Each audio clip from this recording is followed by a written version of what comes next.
एक समय की बात है। किसी नगर में एक राजा था। उसके राज्य में प्रजा के लोग पेट भर खाते और नींद भर सोते थे। किसी बात का कष्ट न था। उसी शहर में राजा के महल के पास जसोदी की झोपड़ी थी। उस घर में माँ बेटे दो ही जने थे। लड़का सयाना हो गया था। जसोदी को गाने बजाने का बड़ा शौक था। जब उमंग उठती तभी सारंगी उठाकर गाने बजाने लगता। राजा साहब जसोदी का गाना सुनकर मस्त हो जाते थे। घंटों सुनते रहते थे। राज के काम से फुर्सत पाकर रात को जब वे अपने महल में सोने के लिए आते तो पलंग पर पड़े पड़े जसोदी की तान सुनते और दिन भर की थकान भूल जाते। इस तरह बहुत दिन बीत गए। एक दिन की बात कि राजा कचहरी से निबट कर रात को महल में सो रहे थे। खूब गहरी नींद में थे। उन्हें सपना आया। देखते क्या है कि एक बड़ा जंगल है। जंगल के बीच में एक तालाब है। तालाब के किनारे एक मंदिर है। मंदिर के भीतर एक कमरा है। कमरे में घुसे तो 9 सीढ़ियां उतरने पर उन्हें एक कुआं दिखाई दिया। ये कुएं में कूद पड़े। नीचे जाकर क्या देखते हैं कि एक बहुत सुंदर बाग है। बाग के बीच में एक महल बना है। महल में एक 16 वर्ष की रूपवती कन्या खड़ी है। राजा इस प्रकार सपना देख रहे थे। इसी समय जसोदी की सारंगी बज उठी। राजा का स्वप्न टूट गया। नींद खुल गई। राजा ने सपने में जो बातें देखी थी जागने पर उनमें से एक भी दिखाई न दी। राजा को बड़ा क्रोध आया। इस दुष्ट ने मेरा बना बनाया काम बिगाड़ दिया। उन्होंने तत्काल सिपाही से कहा, जाओ जसोदी को पकड़ लाओ। सिपाही ने जसोदी के घर जाकर कहा, चलो तुम्हें राजा साहब बुलाते हैं। जसोदी मन में सोचने लगा कि राजा साहब मुझे किस लिए बुलाते होंगे। मैंने किसी की न तो चोरी की है और न किसी की बहू बिटिया को बुरी निगाह से देखा है। फिर आधी रात के समय ये बुलावा कैसा। मन में सोचा, जब कर नहीं तो डर नहीं, जाकर सुनना चाहिए। वो सिपाही के साथ हो गया। राजा की नज़र जसोदी पर पड़ी तो वो कहने लगे, क्यों रे पाजी, तू समय असमय हमेशा गाता बजाता रहता है। तेरी तान से मेरी नींद टूट गई। मेरा सुख स्वप्न भंग हो गया। वो तालाब, वो मंदिर, वो बाग और वो जल कन्या गायब हो गई। खबरदार, आज से अब अगर गाया बजाया तो तुझे राज्य से निकाल दूंगा या जान से मरवा डालूंगा। सरकार की जैसी मर्जी, कहकर जसोदी घर आ गया। जसोदी को गाने बजाने की आदत थी ही। रात को सोने के पहले जब तक वो घड़ी 2 घड़ी गाना लेता तब तक उसे नींद न आती। अब राजा ने रोक लगा दी। बिछौने पर लेटे तो नींद न आवे। इस करवट उस करवट करके रात बिताने लगा। एक दिन उससे न रहा गया। सारंगी उठाई और गाने लगा। राजा उस समय सो रहा था। गाने की आवाज़ सुनी तो नींद खुल गई। जसोदी को पकड़ बुलाया। देखते ही क्रोध भड़क उठा। 2 कौड़ी का आदमी और मेरी आज्ञा न माने, आव देखा न ताव, जल्लादों को बुलाकर हुक्म दे दिया, जाओ इसका सिर काट डालो और आंखें मेरे सामने पेश करो। जल्लाद जसोदी को पकड़कर जंगल में ले गए और वहां उसे मारने लगे। जसोदी घबरा गया। उनके पैरों पर गिरकर कहने लगा, मुझे मत मारो, मैं गरीब आदमी हूँ, मुझे छोड़ दोगे तो आप लोगों को बड़ा पुण्य होगा, क्योंकि मैं निरपराध हूँ। ये बात भी आपके समझने की है कि राजाओं के चित्त का कोई ठिकाना नहीं, किस समय क्या कहने लगे। आज मार डालने को कहा है, कल यदि कहने लगे कि मुझे जसोदी की जरूरत है, उसे हाजिर करो, तो ऐसी स्थिति में क्या करोगे। जल्लादों को जसोदी की बात जंच गई। उन्होंने उसे छोड़ दिया और एक बकरे की आंखें निकालकर राजा के सामने पेश कर दी। एक दिन की बात, रात को राजा गए। सोते समय वो फिर वही सपना देखने लगे। एक बड़ा जंगल है। जंगल के बीच में तालाब है। तालाब के किनारे मंदिर है। मंदिर के बीच कमरा है।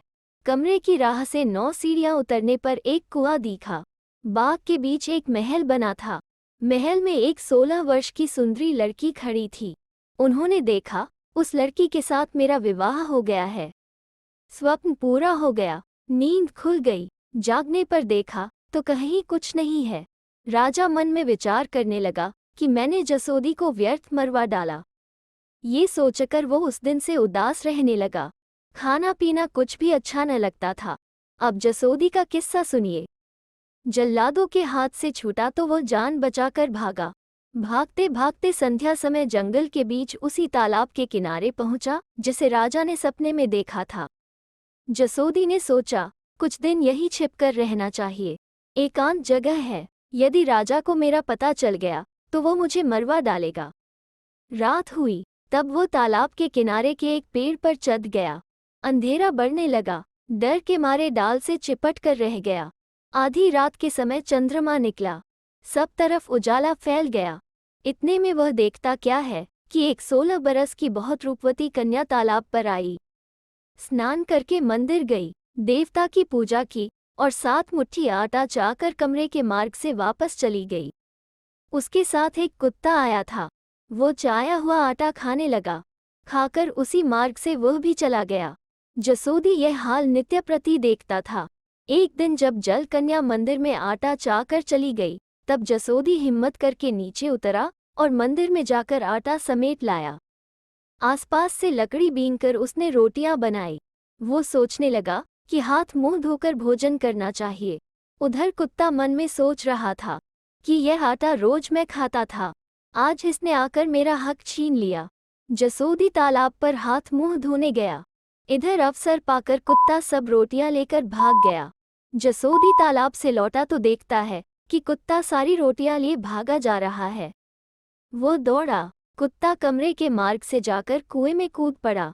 जसोदी निराश होकर लौट आया। आज गलती हो गई, कल देखा जाएगा। दूसरे दिन जसोदी ने जंगल के फल फूल खाकर दिन बिताया। रात हुई तो फिर उसी वृक्ष पर जा चढ़ा। जलकन्या के आने की राह देखने लगा। जलकन्या समय पर आई और मंदिर पर आटा चाकर चली गई। जसोदी तो ताक में बैठा ही था, झटपट उतरकर आटा समेट लिया। आज फिर उसने रोटियां बनाई। हाथ मुंह धोने के बहाने तालाब की ओर गया, पर नजर रोटियों पर ही रखी। जब कुत्ता रोटियां लेकर भागने लगा तो उसने दौड़कर उसकी पूंछ पकड़ ली। कुत्ता ताकतवर था, जसोदी को घसीट कर ले जाने लगा। कुत्ता कमरे की राह से जाकर कुएं में कूद पड़ा। भीतर पहुंचा तो देखता क्या है कि एक सुंदर बाग है। बाग में पहुंचते ही उसने पूंछ छोड़ दी। कुत्ता भागकर जलकन्या के पास जा खड़ा हुआ। जलकन्या जसोदी को देखकर विचार करने लगी कि मेरे लिए भगवान ने वर भेजा है, इसका आदर सत्कार करना चाहिए। दासी को भेजकर डेरा करा दिया। अब उसने विचारा कि वर गरीब घराने का है या अमीर घराने का, इसकी परीक्षा करनी चाहिए। उसने 2 लोटों में जल भरवाया, एक चांदी का, दूसरा पीतल का। दोनों मेहमान के पास भिजवा दिए। जसोदी ने सोचा कि मैं तो जन्म का गरीब हूँ, नित्य पीतल के लोटे से जल पीता हूँ, आज चांदी के लोटे से पी लूंगा तो क्या होगा। ऐसा सोच उसने पीतल का लोटा ले लिया। अब जलकन्या ने 2 थालियां सजाई, एक में 56 भोजन परोसे, दूसरे में दाल भात। दोनों थाली भिजवा दी। जसोदी ने सोचा कि एक दिन 56 भोजन खाने से क्या होगा, जीभ ही बिगड़ेगी। रोज तो दाल भात से काम पड़ता है, इसलिए दाल भात खाना ठीक होगा। उसने दाल भात खा लिया और 56 भोजन की थाली ज्यों की त्यों रखी रही। जब रात हुई तो जलकन्या ने एक तो उत्तम पलंग बिछाया जिस पर नर्म बिछौना और सफ़ेद चादर बिछी थी, दूसरी एक खटिया बिछवा दी और उस पर एक कंबल डलवा दिया। जसोदी ने सोचा कि अपना काम तो नित्य कंबल से ही पड़ता है, एक दिन उजली सेज पर सो लूंगा तो क्या होगा। वो खाट पर सो गया। कन्या समझ गई कि यह बिल्कुल गरीब खानदान का आदमी है, इसके साथ विवाह करना ठीक नहीं है। कुछ दिन जसोदी वहां रहा। सोचा कि अब तो मेहमानदारी हो चुकी, अब चलना चाहिए। रात के समय जब जलकन्या के साथ कुत्ता जाने लगा तो जसोदी ने उसकी पूंछ पकड़ ली। वो कुत्ते के साथ तालाब की पाल पर आ गया। जसोदी मन में विचार करने लगा कि जो सपना राजा को आया था वो मैंने आंखों देख लिया, अब राजा को लाकर दिखाना चाहिए। राजा बहुत प्रसन्न होगा, ताज्जुब नहीं, कुछ भारी इनाम गट जावे, मेरा अपराध तो माफ कर ही देगा। ऐसा सोच वह चला और दूसरे दिन घर जा पहुंचा। झोपड़ी के द्वार पर खड़े होकर पुकारने लगा, माँ, ओ माँ, किवाड़ खोल दो। बुढ़िया ने भीतर से सुना कि कोई बुला रहा है। वो बाहर आई तो देखती क्या है कि उसका लड़का खड़ा है। वो चीख मारकर भागी, कहने लगी, भूत है, भूत, मेरे लड़के को तो जल्लादों ने मार डाला है। यह उसका रूप बनाकर कौन आ गया? वो डर के मारे थर थर कांपने लगी। इतने में पीछे से जसोदी ने आकर कहा, माँ, डरो मत, मैं तुम्हारा ही लड़का हूँ। जल्लादों ने मुझे मारा नहीं है, छोड़ दिया है। पास आकर देखो। बुढ़िया को भरोसा हो गया।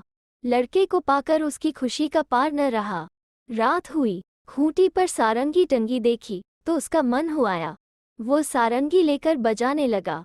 माँ बोली, बेटा, अब फिर ऐसी नादानी न कर, राजा सुन पावेगा तो मरवा डालेगा। लड़के ने निर्भय होकर कहा, क्या चिंता है माँ, एक न एक दिन तो सभी को मरना है। सारंगी बज उठी। गीत की गूंज दिशों दिशाओं में फैल गई। राजा महल में पड़ा था। उसने जसोदी के कंठ की आवाज सुनी तो वो चकित होकर रह गया।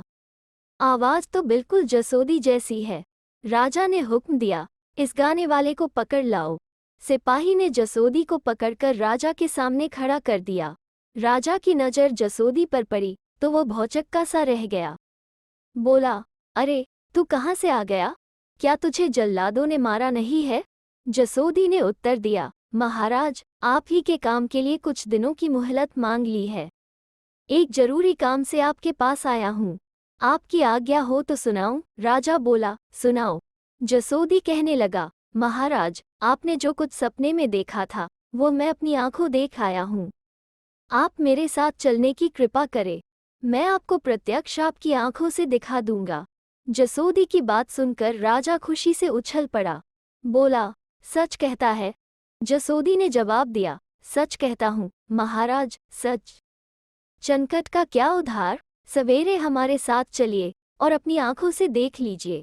राजा बोला, जसोदी, जो तुम मेरा सपना मुझे प्रत्यक्ष दिखा दोगे तो मैं तुमको मुमागा इनाम दूंगा और तुम्हें राज्य का मंत्री बना दूंगा।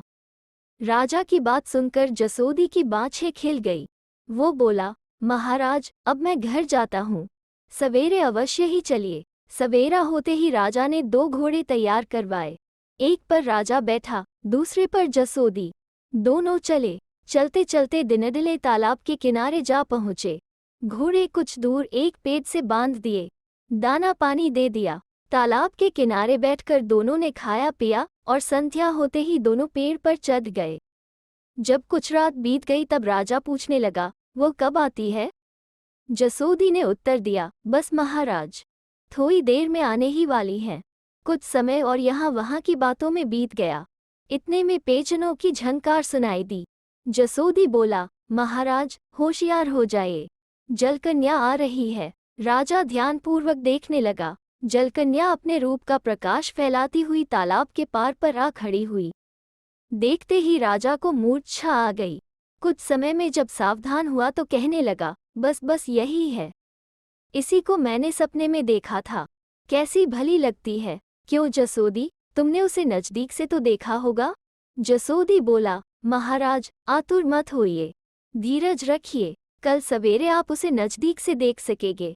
अभी तो चुप बैठिए और तमाशा देखिए। जलकन्या ने देह पर से चोली उतारी, तालाब में घुसी और स्नान करके सूखी धोती पहनी। फिर मंदिर में जाकर पूजा की और 7 मुट्ठी आटा चाकर चली गई। जसोदी सपाटे से उतरा और मंदिर में जाकर आटा उठा लिया। फिर उसने राजा को बुलाकर कहा, आप बैठिए, मैं रोटी बनाता हूँ। जब रोटियां बनकर तैयार हो गई तब जसोदी कहने लगा, सुनिए राजा साहब, कुत्ता जब रोटियां लेकर भागने लगेगा तब मैं दौड़कर उसकी पूंछ पकड़ लूंगा। आप भी भागकर मेरा एक हाथ पकड़ लें। हाथ मजबूती से पकड़े जिससे छूटने न पाए। अब सावधान हो जाइए। इतना कह दोनों तालाब की ओर गए। कुत्ता बैठा हुआ मौका ताक रहा था। ज्यों ही वे वहां से हटे कि वो रोटियां लेकर भागा। जसोदी तो देख ही रहा था। दौड़कर उसने एक हाथ से उसकी पूंछ पकड़ ली और दूसरा हाथ राजा की ओर फैला दिया। राजा ने उसका हाथ पकड़ लिया। कुत्ता ताकतवर था, दोनों को घसीट कर ले गया। कुत्ता कूदकर मंदिर में चला गया और कमरे के मार्ग से जाकर कुएं में कूद पड़ा। नीचे आए तो बाग में पहुंच गए। जसोदी ने पूंछ छोड़ दी। दोनों बाग में घूमने लगे। राजा ने ऐसा विचित्र बाग अपनी जिंदगी में कभी न देखा था। देखते ही बनता था। जलकन्या जसोदी को पहचानती थी। उसके साथ एक सुंदर युवक को देखकर प्रसन्न हुई। मन में विचारने लगी कि भगवान ने आज मेरे लिए सुंदर वर भेजा है। दासी भेजकर महल में डेरा करा दिया, खूब आदर सत्कार किया। जलकन्या ने सोचा कि अब परीक्षा लेनी चाहिए। उसने जैसी परीक्षा जसोदी की ली थी वैसी ही राजा की ली। चांदी और पीतल के लोटों में जल भेजा। राजा ने चांदी का लोटा ले लिया और जसोदी को पीतल का दे दिया। जलकन्या मन में कहने लगी कि हो न हो, ये राजा मालूम पड़ता है और वह नौकर। सब प्रकार से परीक्षा ले ली। जलकन्या का मन भर गया। अब क्या था, दोनों का विवाह हो गया। तीनों आदमी राजा, जलकन्या और जसोदी राजधानी में आ गए। राजा ने जसोदी को मंत्री बना दिया। जसोदी के दिन फिर गए। वो ठाट बाट से रहने लगा। एक समय की बात है कि राजा रानी बैठे बातचीत कर रहे थे। राजा बोला, रानी, यहाँ रहते रहते मन ऊब गया है, चलो न कुछ दिन बाहर सैर कर आवे। रानी पतिव्रता थी, हमेशा राजा का रुख देखकर चलती थी। राजा की बात सुनकर बोली, बहुत अच्छी बात है, मुझे तो वही अच्छा लगता है जहाँ आप रहते हैं। राजा, रानी और जसोदी मंत्री तीनों अपने अपने घोड़ों पर सवार होकर चले। चलते चलते 2-4 कोस निकल गए। जब ठीक दोपहर हो गई तो एक पेड़ की छाया में तीनों उतर पड़े। रानी ने भोजन का डिब्बा निकाला, राजा और मंत्री को भोजन कराया। वो भी अपने लिए थाली परोसकर बैठी। इतने में पेड़ पर से एक सुआ गिरा और छटपटाकर मर गया। रानी बोली, महाराज, मुर्दा सामने पड़ा है। धर्म कहता है कि मुर्दे के रहते भोजन नहीं करना चाहिए, इस कारण आप इसे जिंदा कर दीजिए। राजा बोला, रानी, जिंदा करना बाएं हाथ का खेल है, पर संजीवनी पुस्तक तो घर छोड़ आया हूँ। राजा जसोदी से बोला, तुम शीघ्र जाओ और घर से पुस्तक उठा कर लाओ, जल्दी आना। रानी भूखी बैठी है, पर देखो पुस्तक को खोलकर मत पढ़ना। जो जा गया, कहकर मंत्री चला गया। महल में जाकर पुस्तक उठाई और तुरंत लौट पड़ी। रास्ते में उसने सोचा कि जिंदा करने का मंत्र कैसा होता है, मुझे भी सीख लेना चाहिए। पुस्तक खोलकर रास्ते में मंत्र याद करता आया। ठिकाने पर पहुंचा तो पुस्तक राजा साहब के हाथ में दे दी। राजा ने पुस्तक खोली, मंत्र पका अपने शरीर से प्राण निकाले और सुआ के शरीर में डाल दिए। सुआ फड़फड़ा कर उठा और डाल पर जा बैठा। राजा की निर्जीव देह पड़ी देखकर जसोदी के मन में कपट उत्पन्न हुआ। उसने मंत्र पका अपने प्राण निकालकर राजा के शरीर में डाल दिए। राजा का शरीर उठ बैठा और जसोदी का शरीर मुर्दा हो गया। रानी समझ गई कि धोखा हो गया। बेचारी हाय कहकर रह गई। उसे कुछ उपाय न सूझा। जसोदी, जो अब राजा के शरीर में था, बोला, चलो रानी, सैर हो चुकी, अब महल में चलें। रानी ने कोई उत्तर नहीं दिया। बेबस होकर चुपचाप उसके साथ महल लौट आई। अब क्या था, राजा तो सुआ बन गया और जसोदी राजा। लोगों ने पूछा, मंत्री जी कहाँ रह गए? तो कह दिया कि भगवान की लीला, उनका तो स्वर्गवास हो गया। लड़के का मरना सुनकर जसोदन बुढ़िया बहुत रोई। राजा ने उसे अच्छी तरह समझाया। कहा, माताजी, चिंता मत करो, तुम्हारा दूसरा लड़का मैं बना हूँ, मैं तुम्हारी सब खबरदारी रखूंगा। ऐसा कहकर उसने बुढ़िया की सेवा के लिए अनेक दासियां रख दी। बीच में जो खेल हो गया उसे रानी और जसोदी के सिवा कोई न जानता था। जसोदी सुख से राज करने लगा। रानी दिन पर दिन सूखने लगी। एक दिन जसोदी जब रानी के पास गया तो रानी बोली, सुनो महाराज, जो कुछ होना था सो हो गया। अब मैं तुम्हारी हो चुकी, पर मैंने 3 साल के लिए व्रत लिया है, उसे पूरा हो जाने दो, फिर तुम राजा और मैं रानी। जसोदी ने सोचा कि जल्दबाजी से काम बिगड़ जाएगा। मैं राजा तो बन ही गया हूँ, कोई कुछ भेद जानता नहीं। यदि जोर जबरदस्ती की गई तो रानी भेद खोल देगी, बना बनाया काम बिगड़ जाएगा। इससे गम खाने ही में भलाई है। 3 वर्ष के बाद रानी मिल ही जाएगी। ऐसा सोच उसने रानी की बात मान ली। जलकन्या ने अपने पति को खोजने की बात सोची। उसने गांव-गांव में मुनादी करवा दी, जो कोई जितने जीते सुआ पकड़कर मेरे पास ले आएगा, उसे उतने ही रुपए दिए जाएंगे। बहेलिया लोग सुआ पकड़ पकड़ कर लाने लगे। जलकन्या सबको रुपए देकर और सुओं को देख परख कर छुड़वा देती। जो सुआ होशियार दिखता उसे पिंजरे में रख लेती। इस प्रकार नित्य हजारों सुआ आने लगे। इधर तो ये हो रहा था, उधर राजा सुए का हाल सुनिए। सुआ के शरीर में घुसकर राजा पेट की डाल पर जा बैठा था। जसोदी ने उसके साथ जो छल किया वह भी उसने देख लिया था। अब राजा सुआ मन ही मन पछताने लगा। बहुत चूक गया, बात बिगड़ गई। देखो अब भगवान आगे क्या करता है, ऐसा सोच वो उड़ा और उड़ते उड़ते कुछ दूर जाकर उसने देखा कि एक पेड़ पर हजारों सुए बैठे हैं। वो उनमें जा मिला। इसकी चतुराई देखकर सब सुओं ने उसे अपना राजा मान लिया। सलाह होने लगी कि चुगने के लिए आज कहाँ चलना चाहिए। किसी ने ठिकाना बताया, उस गांव के पास एक बहुत बड़ा आम का पेड़ है, वो खूब फला है, आज उसी की अमिया खानी चाहिए। बात सबने मंजूर कर ली। राजा सुआ बोला, ठीक है वहीं चलो। परंतु एक सुआ आगे आगे चले। जब उस पेड़ पर बैठने लगे तो उसे अच्छी तरह देख ले, कहीं कोई खतरा तो नहीं है। फिर बैठे, यदि कोई खतरा दिखाई दे तो वो सब सुओं को सावधान कर दे। सुओं का झुंड उड़ चला। अगुआ सुआ उड़ते उड़ते उसी आम के वृक्ष पर जाकर बैठ गया। राजा सुआ के कहने का कुछ ख्याल न किया। बैठते ही उसे अंदाज पड़ गया कि वो जाल में फंस गया है। उसने सोचा कि अब अगर दूसरे सुओं को सावधान करता हूँ तो वे सब भाग जाएंगे और मैं अकेला फंसा रह जाऊंगा। जैसी मेरी गति हुई वैसी सबकी क्यों न हो। वो चुपचाप बैठा रहा। पीछे से सारा झुंड आकर पेड़ पर बैठ गया। सारे जाल में फंस गए। जब बहेलिया आया तब राजा सुआ ने उसे कहा, तुम अपना मन क्यों गिराते हो? मुझे जलकन्या के पास ले चलो, मैं तुम्हें 2 रुपया दिला दूंगा, लेकिन बाकी सुओं को छोड़ दो। बहेलिये की आशा बंधी, वो उसे जलकन्या के पास ले गया। अच्छा सुआ देखकर जलकन्या ने उसकी कीमत पूछी। बहेलिया बोला, रानी जी, सुआ अपनी कीमत आप बतला देगा। रानी ने तोते से पूछा, कहो तोताराम, तुम्हारी क्या कीमत है? तोता बोला, रानी साहिबा, मेरी कीमत का कोई अंदाज नहीं है, लाखों रुपए भी थोड़े हैं, परंतु आप इस बहेलिये को 2000 रुपया दे दीजिए। सुआ की चतुराई देखकर रानी ने बहेलिया को 2000 रुपये दे दिए। सुआ को सोने के पिंजरे में रखकर सब सुओं के बीच में टांग दिया। रानी उसे प्राणों की तरह रखने लगी। उधर एक रावत का किस्सा सुनिए। किसी गांव में एक रावत था। उसके लड़के का ब्याह था।